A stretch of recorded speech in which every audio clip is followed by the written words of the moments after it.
Well, thank you very much. Wow. This is a nice building, I have to tell you. So this is a special occasion for a lot of reasons, but number one is it's our first occasion in this building using it for peace. And it's all about peace, and it's a great honor. And Marco, you've done a fantastic job in getting it ready, but it's a spectacular building, and we all appreciate it. And very importantly, we're settling a war that's been going on for decades with millions and millions of people killed. And these two gentlemen spent a lot of time backstage talking to each other, and over at the Oval Office. We were at the Oval Office together. It was beautiful. And I think it's just a very important day. And we have other leaders from other countries. And you said such beautiful things. I'd love to have you come up. We'll finish up, and then I'd love to have you come up, and if you can issue the words that you just issued backstage.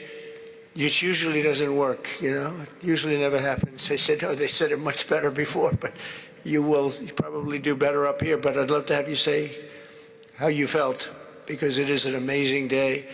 Great day for Africa, great day for the world, and for these two countries, and they have so much to be proud of. And I want to thank the leaders. I want to thank you very much. It means maybe more because we are here together for the first time ever in this building. Brand new, beautiful building. I don't want to tell you how much it costs, because I hear it's a lot. Okay? They don't build inexpensively here. But I just want to thank you very much. So please sit down, everybody. I want to thank everybody for being here. It's a momentous occasion. It's truly incredible setting. It's very few places I've seen like this. In this holy season, we prepare to celebrate the birth of the Prince of Peace. We have come to the U.S. Institute of Peace to sign a historic agreement that will end one of the longest-running conflicts anywhere in the world, with far more than 10 million people killed. Today, we commit to stopping decades of violence and bloodshed, and to begin a new era of harmony and cooperation between the Democratic Republic of the Congo and Rwanda. I want to thank the two courageous leaders. They are courageous leaders. They really are courageous leaders, great people. President Tshisekedi of the Democratic Republic of the Congo and President Kagame of Rwanda. They are amazing people, and they had stories to tell me that were incredible. Really fascinating in so many different ways. Sad and beautiful, both sad and beautiful, and today makes them beautiful. I've just held really fantastic meetings with both men and representatives of other countries, where we discussed the importance of upholding this new agreement. Very detailed, powerful agreement. I also want to thank several foreign guests and dignitaries in attendance to celebrate this magnificent event, including the President of Angola. Please, would you stand? And so great to see you. Thank you. The President of Burundi. Thank you very much. Great to see you again. The President of Kenya. We have the Olympics here. You know, they do very well in the Olympics, those runners. I don't know what the heck you do with those runners, but they are very good. I've been watching them for a long time. So we have the Olympics coming to the United States. You know that. Thank you very much. And you'll come as our guest. Thank you. And the President of the Council of Ministers of Togo. Thank you. Thank you very much. The Vice President of Uganda. Thank you. It's such a beautiful color. Like all these guys are wearing these dark suits. You just stand out for a lot of reasons. You're beautiful. The foreign ministers of Qatar. Thank you. Thank you very much. Say hello to my friend, a great man. And the United Arab Emirates. Thank you. Thank you. My regards, right? And the chairman of the African Union Commission. who's done a fantastic job, and thank you for all your help. We appreciate all your help. A special group of people. A very special thanks as well to Secretary of State Marco Rubio. Marco, please stand. Thank you. And thank you for putting a certain name in that building. I said, boy, that is beautiful. That blew up last night.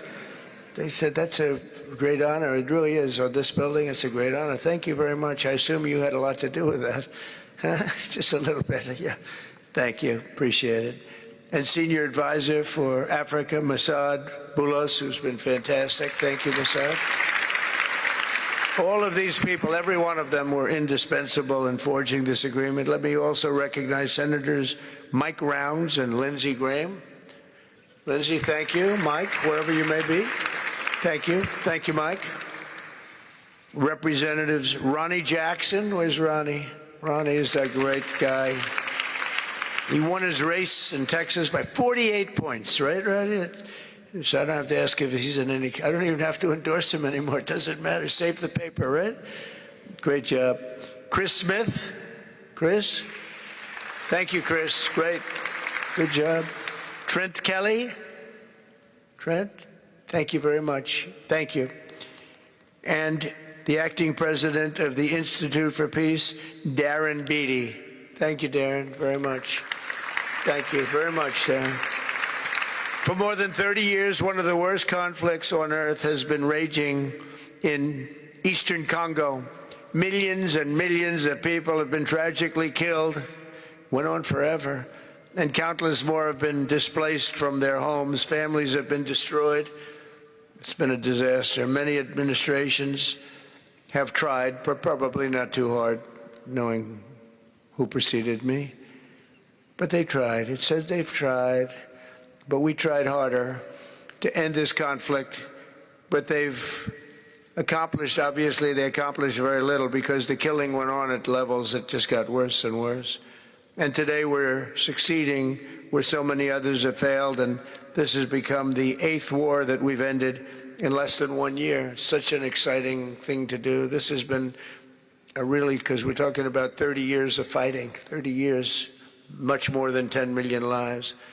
Last June, thanks to the efforts of Secretary Rubio and Mr. Boulos, Rwanda and the DRC reached a landmark agreement to move toward peace. They started the process. I met with some of their great representatives who are here also, and we started a great process.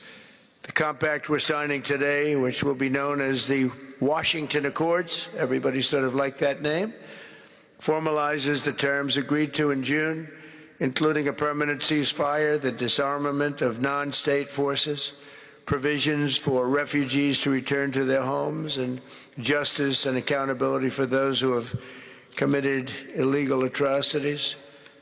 Very importantly, this agreement also creates a new framework for economic prosperity. There's tremendous wealth in that beautiful earth. It's beautiful earth.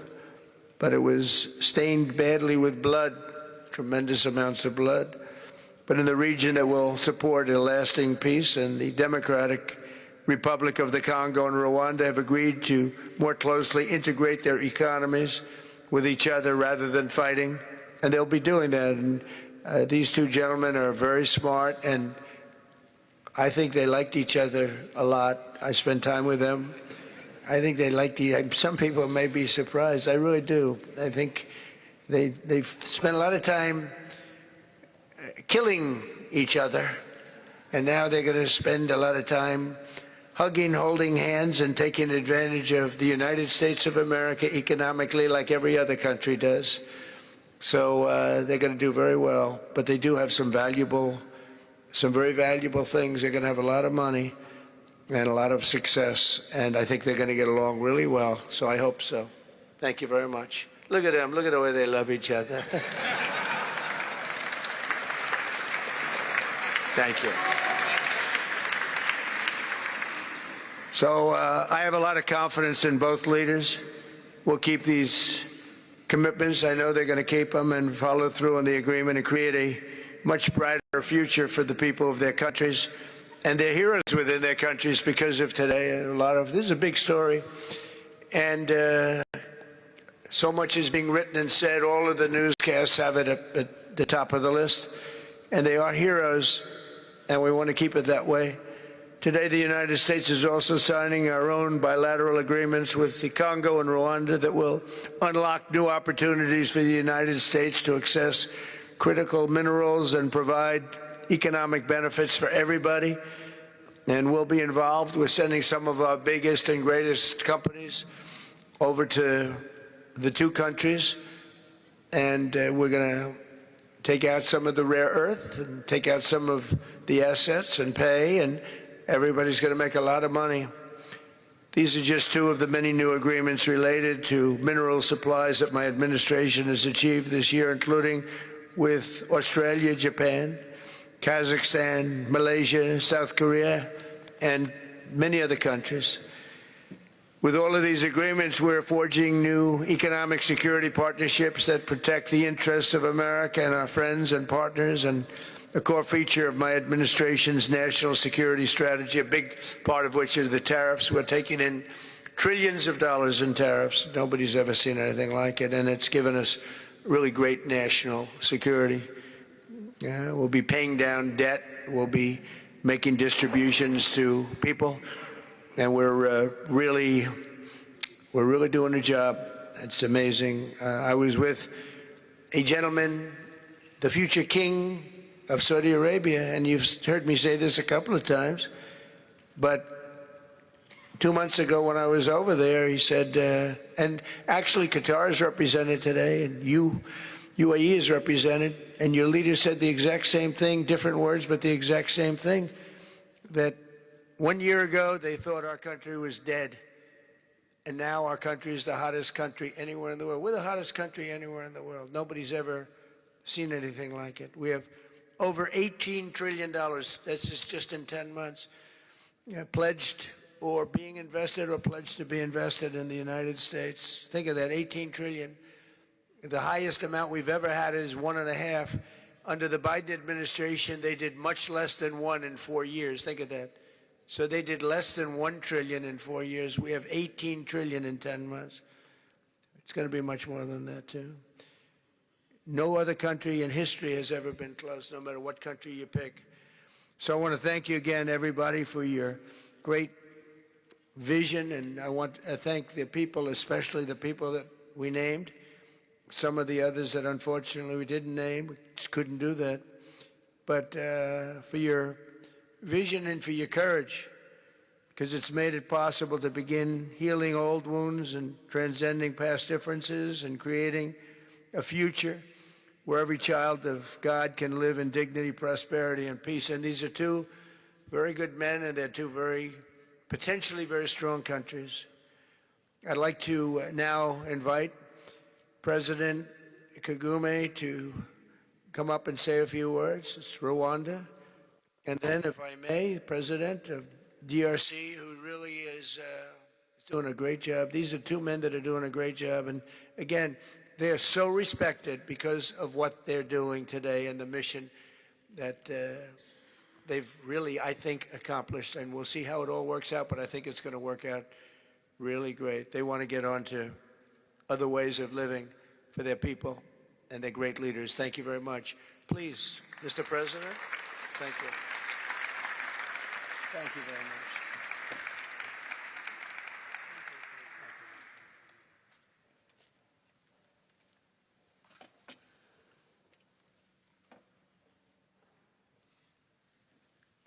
Excellency Donald Trump, President of the United States of America, Excellencies, heads of state and government and former heads of state, distinguished ladies and gentlemen, I want to begin with some words of thanks. First, to my fellow heads of state and government from Africa, your presence here confirms that these efforts enjoy the broad support necessary to succeed. I also thank Minister of State Kulaifi, representing His Highness Sheikh Tamim bin Hamad of Qatar. The role of Qatar has been absolutely central in getting us to this point. But of course, the biggest vote of thanks goes to President Donald Trump. No one was asking President Trump to take up this task. Our region is far from the headlines. But when the President saw the opportunity to contribute to peace, he immediately took it. This conflict has lasted for 30 years. We have seen countless mediations and efforts, but none has succeeded in resolving the underlying issues. President Trump introduced a new and effective dynamism that created the space for breakthroughs. His approach is even-handed, never taking sides.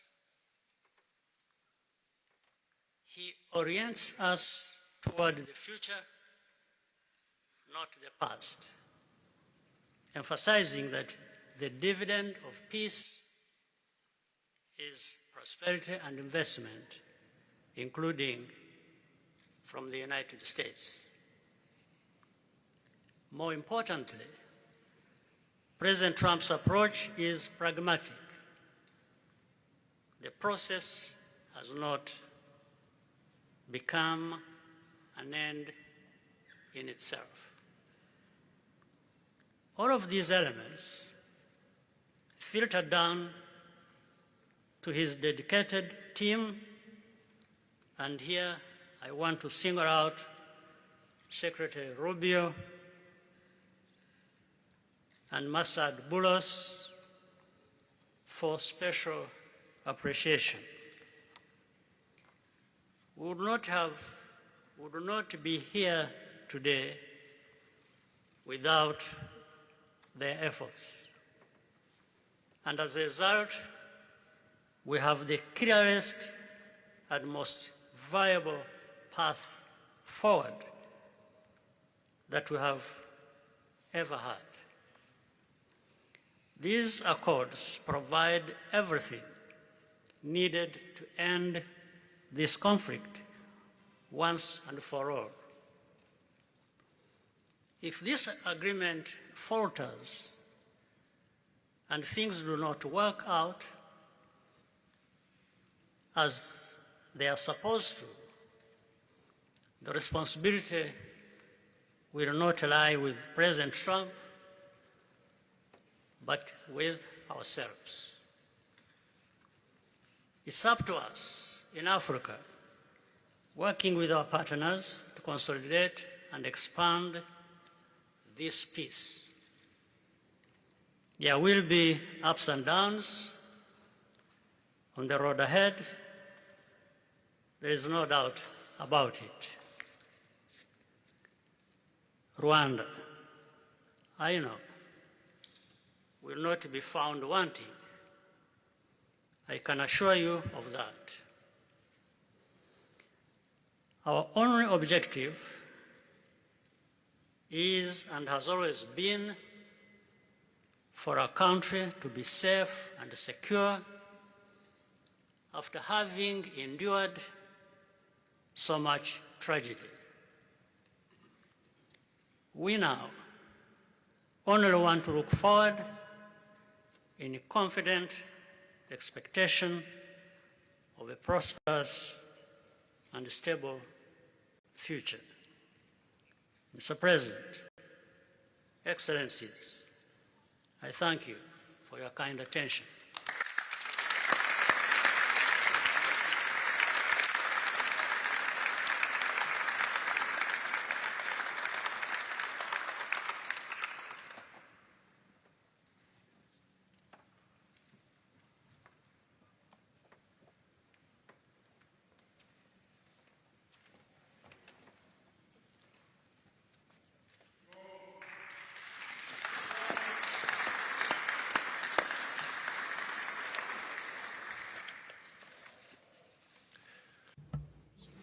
Mr. the President of the United States, Donald Trump, ladies and gentlemen, dear members of the delegations, distinguished guests, as we have just placed our signatures at the bottom of the joint declaration enshrining the Washington agreements for peace and prosperity, I do feel, on behalf of the people of Congo, a deep gratitude and clear hope. First of all, I would like to express quite solemnly our deep thanks to the President of the United States of America, Mr. Donald Trump. I would like to thank his administration and also wish to thank the American people for the critical role that they played for the rapprochement, the closening between the Democratic Republic of Congo and the Republic of Rwanda. To these thanks, I also bring in all of our regional partners and our international partners who, thanks to their commitment and engagement, have consistently made this critical moment possible in the road to peace. First and foremost, we have Sheikh Yanim bin Ahmad Adani. We have President João Manuel Lourenço Gonçalves, who is the President of Angola and the acting President of the African Union. And we also have the former President of the Republic of Kenya, my brother, Uhuru Kenyatta, who I can see here in the room. These two great Africans who are at the beginning, who started the Rwanda and the Nairobi processes. And beyond them, I wish to thank also all of the African leaders who contributed to help us in this struggle. And I do hope that we have, yes, reached the end. The Washington agreements are not yet another document. These represent a turning point. They bring together under a coherent architecture a declaration of principles of a peace agreement and also the regional economic integration framework to provide to the peoples of the region a new perspective, a new outlook, namely to finally overcome the cycle of violence, of forced displacements, of mistrust, defiance, in order to begin a new era of friendship, cooperation, and prosperity all shared together. For those involved, the Democratic Republic of Congo takes this solemn commitment to implement with complete sincerity all of our obligations that stem from this agreement.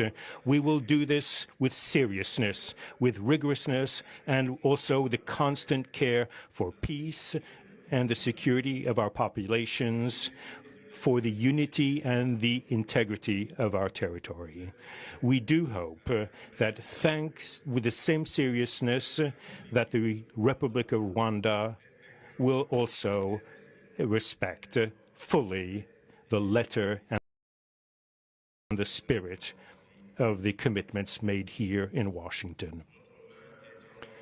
We are reaching out for a peaceful cooperation based on mutual respect, non-interference, and the joint struggle against the armed groups, the end of all support to negative forces, and the beginning of fair prosperity on behalf of our two populations. I do believe this day is the beginning of a new path. A demanding path, yes, indeed, quite difficult, but this is a path where peace will not just be a wish, an aspiration, but a turning point. The Democratic Republic of Congo will fully play its part with dignity, with consciousness and consistency, and with the support of our partners. We will remain watchful, vigilant, but not pessimistic. We'll be clear-eyed, but resolutely optimistic. These Washington agreements for peace and prosperity must be for our peoples a symbol of an irreversible commitment to turn the page of confrontations and to open a new era of cooperation and sustainable peace throughout the region. Thank you.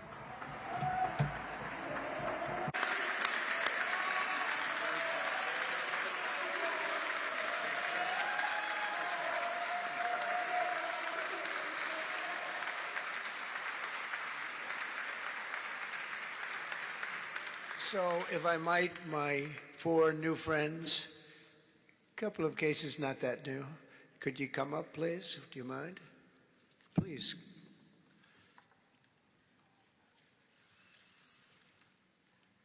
They represent so many and so well, so I just want to thank you very much. Good.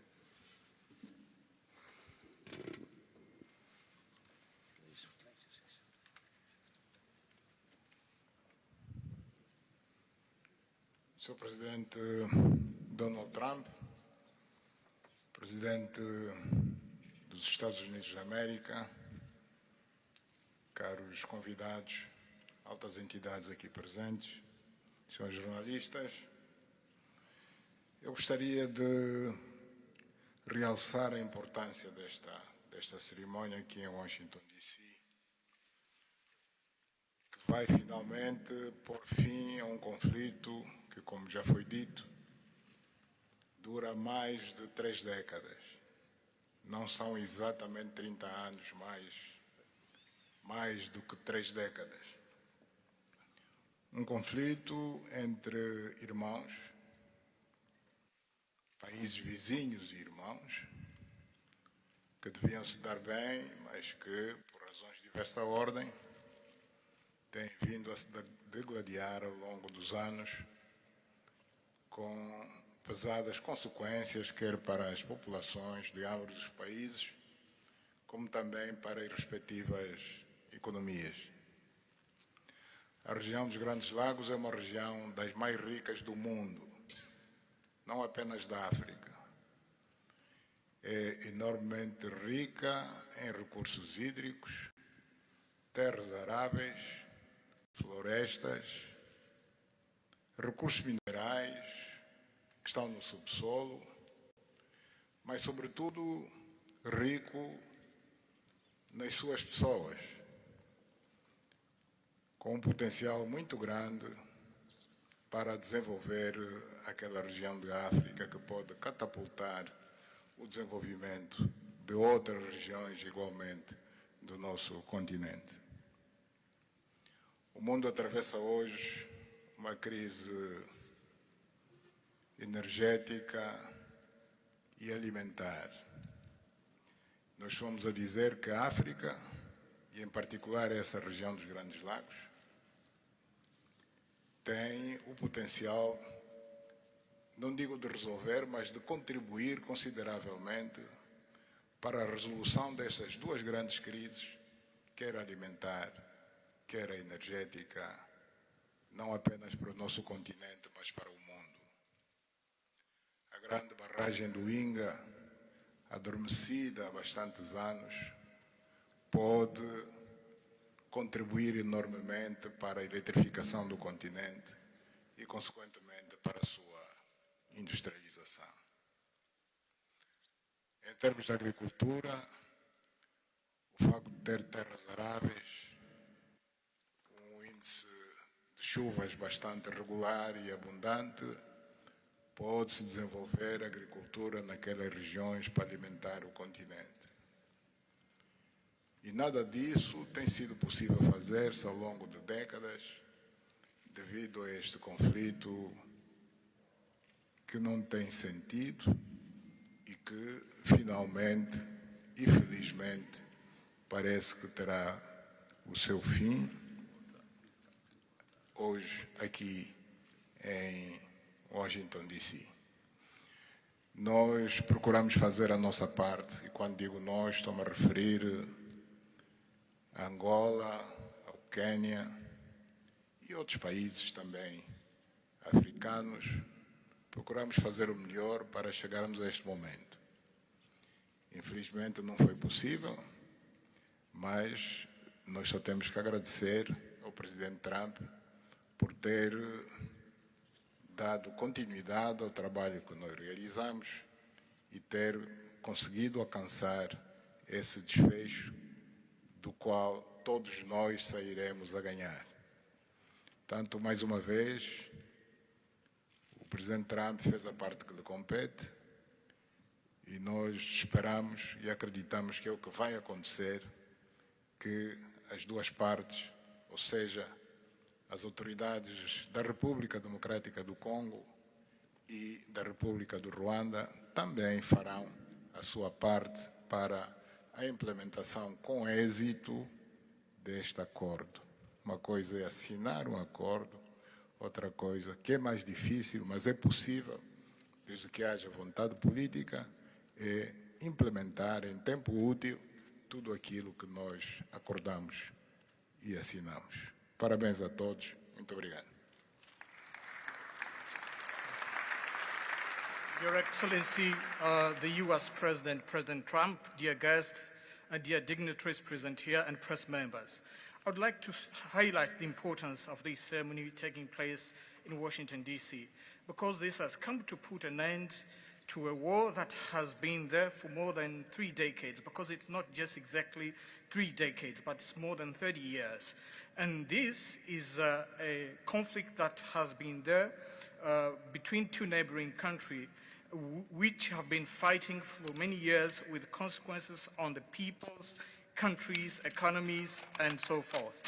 And these consequences also were felt in the Great Lakes region, which is a very rich region in Africa, rich in terms of water resources, arable lands and forests, and as well as mineral resources, which are important for the development of our region.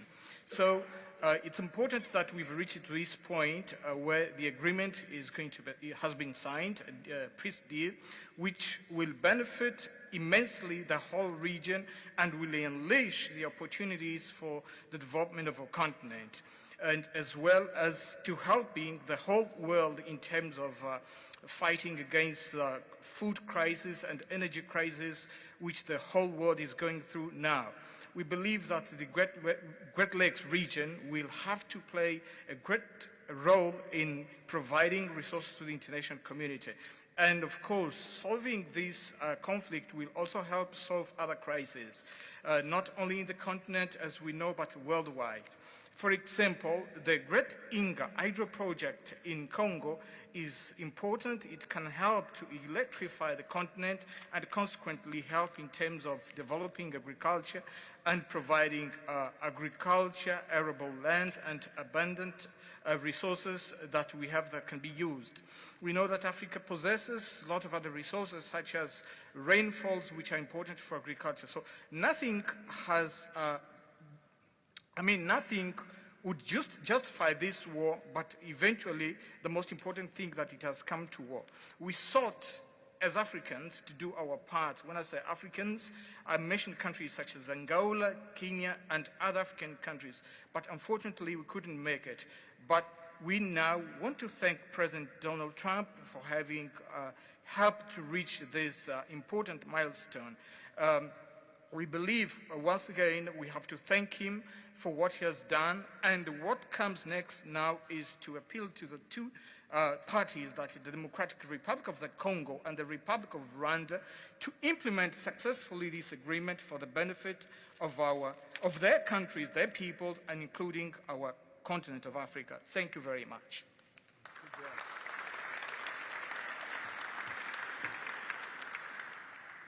Your Excellency, President Trump, fellow heads of state, today's signing of the Washington Peace Accord for Eastern DRC is not merely a monumental diplomatic milestone. It is a decisive act to end a devastating conflict that has scarred the region for decades. Mr. President, what you have achieved is not only transformative, it is consequential and historic. This conflict has destroyed livelihoods, destabilized our region, and threatened the future of the entire Great Lakes African continent. Today's achievement culminates a relentless regional effort anchored by the foundational work of the East African Community and SADC, and today, this Washington process. The coordinated Nairobi, Luanda, and Washington process has created the essential pathway that brings us to this pivotal moment. We would like to extend our gratitude to President Tshisekedi and President Kagame for their leadership during this process. Reaching this point was made possible by the unparalleled consequential convening power of the United States and President Trump's resolute and focused commitment to global peace. Your clarity, Mr. President, of purpose and ability to rally stakeholders together has brought us to this point. We therefore extend our profound gratitude to President Trump, whose bold leadership has been instrumental in delivering this breakthrough. Our presence here, Mr. President, as regional leaders, is a testament of our collective resolve. We will spare no effort to ensure this agreement is fully realized, mobilizing every resource and partner to secure peace and unlock the region's immense economic promise. The protracted conflict on our continent continues to hold back Africa. Our current 3% share of global trade is stark evidence of how far this war has held us back. A peaceful Eastern DRC can unlock one of Africa's greatest economic opportunities. Our vast resources, the young talent that we have, connected through our regional infrastructure and the Africa Continental Free Trade Area, can ignite an unprecedented transformation. A peaceful and integrated Great Lakes region will accelerate innovation, predictable government reduces risk, harmonized regulation lowers costs, and open borders increase trade, attracting value-added industries to our continent. For too long, Africa has exported raw materials only to import refined products at great cost. Our regional economic integration framework, Mr. President, that you have spoken to here, will build value chains in minerals, manufacturing, and agri-processing, creating jobs and creating wealth. The Great Lakes region stands at the threshold of a new era. Peace will open doors, integration will guide us, and private sector dynamism will propel us forward.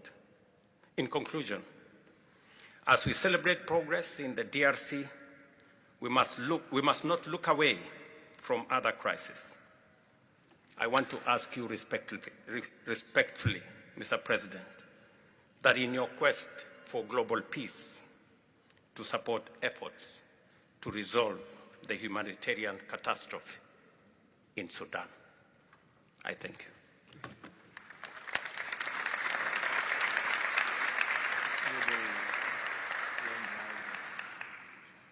Excellence, le chef d'État et de gouvernement ici présent. Heads of state and government, dear delegations, it is with great joy that I speak today before you in order to express my joy. There is a time for everything. There's a time for destruction, and there's a time to build. There's a time for despair, and there's a time for hope. Today, we are experiencing a great day. We are looking forward to this agreement, which will give back hope to the peoples of Congo and of the sub-region. I would like to congratulate everybody involved who made it this great day possible.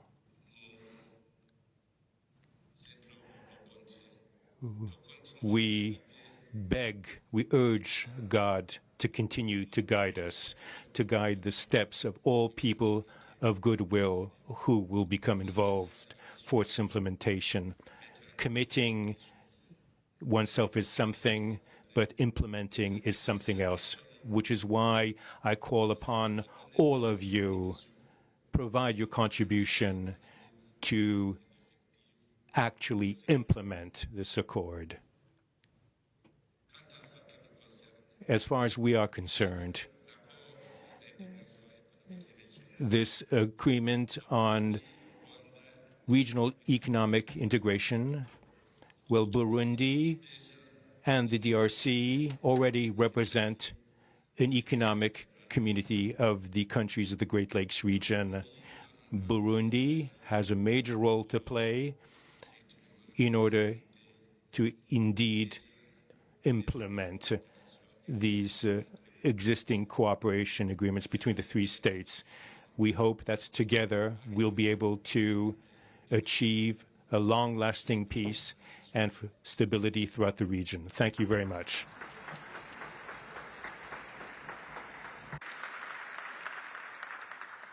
Thank you very much. And I just want to introduce a friend of mine who I just noticed in the audience. He's in charge of a very small sport called here soccer, over there football.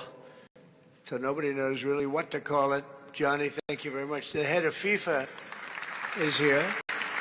And I can report to you that we have sold more tickets than any country anywhere in the world at this stage of the game, and I think we probably broke all records before you even get close. And you have a big event on Friday at the Trump Kennedy Center. Oh, excuse me, at the Kennedy Center. Pardon me, I've such a terrible mistake, Marco. At the Kennedy Center, and I look forward to seeing you there. But I want to congratulate you. No, it's really taken the world by storm.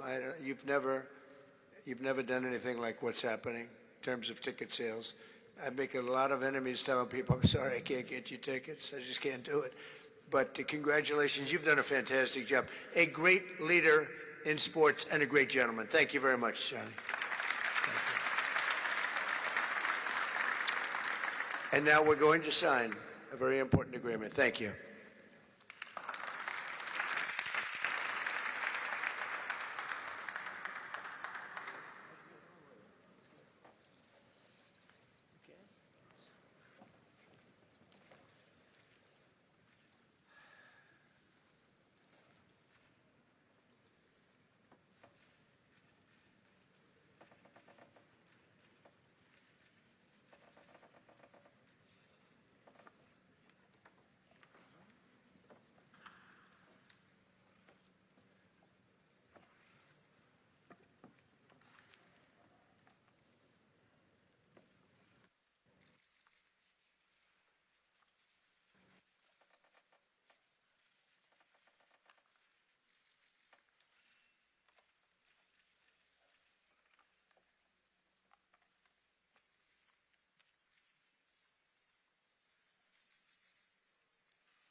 friendly, so I'll take it. Otherwise, I wouldn't take it. Go ahead. Mr. President, we are witnessing a historic moment for Africa.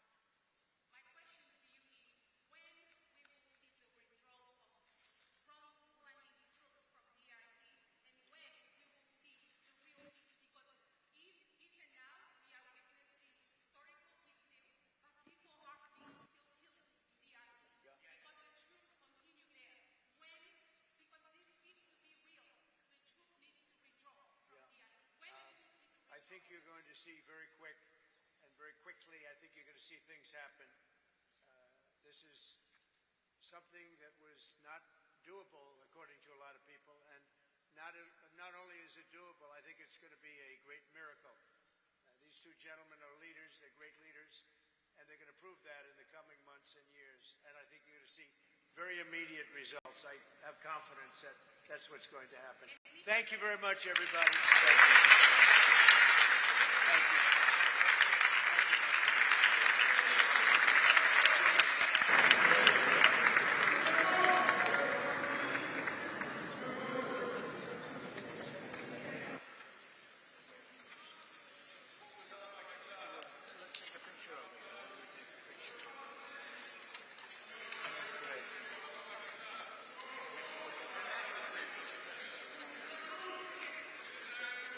That's a big deal. They like his people.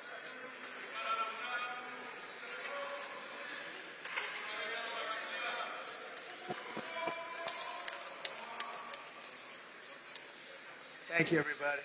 Thank you. Thank you.